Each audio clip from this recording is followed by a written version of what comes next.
Hi, this is Instar57. I want to introduce you to my two emperor scorpions.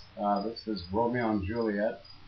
I'm pretty sure that they're male and female. You can tell by the pectines on the bottom of their abdomen. The males will be, they're like paintbrushes, and the males will be bigger and thicker than the females. Hers will be smaller and not as thick. They can live together, but you want probably one or two hiding spots for them. They like to spend a lot of the time hiding. Right now they're eating a couple super mealworms. They can go for quite a long time without eating or drinking. They get most of their fluids from whatever they eat. They can eat just about anything they can catch. Crickets, worms, mealworms, even like pinky mice. I've got them in a couple inches of substrate. I'm using cork bark and dirt, and then I've got some sphagnum moss in there, a peat moss that helps keep in the moisture. These aren't recommended for handling, although you do see people handle them. I haven't picked these guys up, but when you do, you're supposed to pick them up by the tail.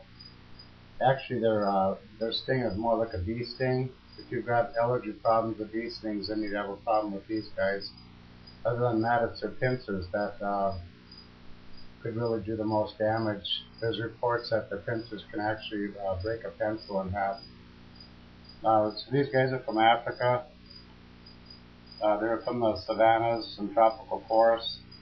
They like to burrow into the soil. In fact, when I first got these guys, they were burrowing.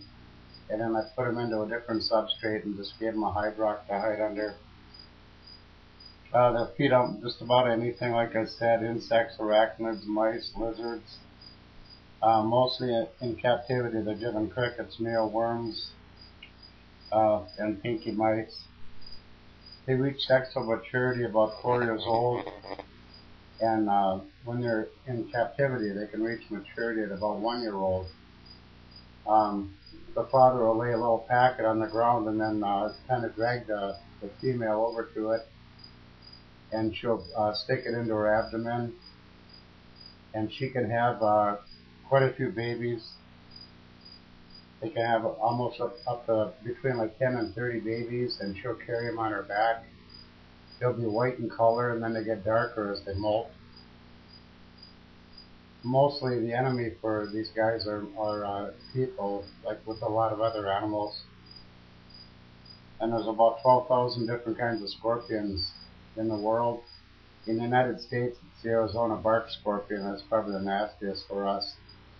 And worldwide, it's probably the death stalker that's found over in Asia or over in Africa, India area.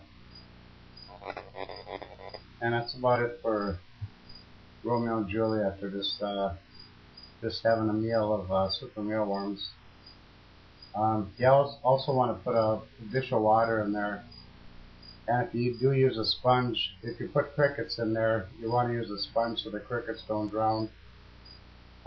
Otherwise, as far as heat, I don't have anything exciting as far as heat goes. I've got a heat pad on the side that's kept on it all the time.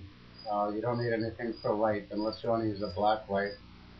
For some reason, scorpions pick up like a light green, lime green when they're under an ultraviolet light.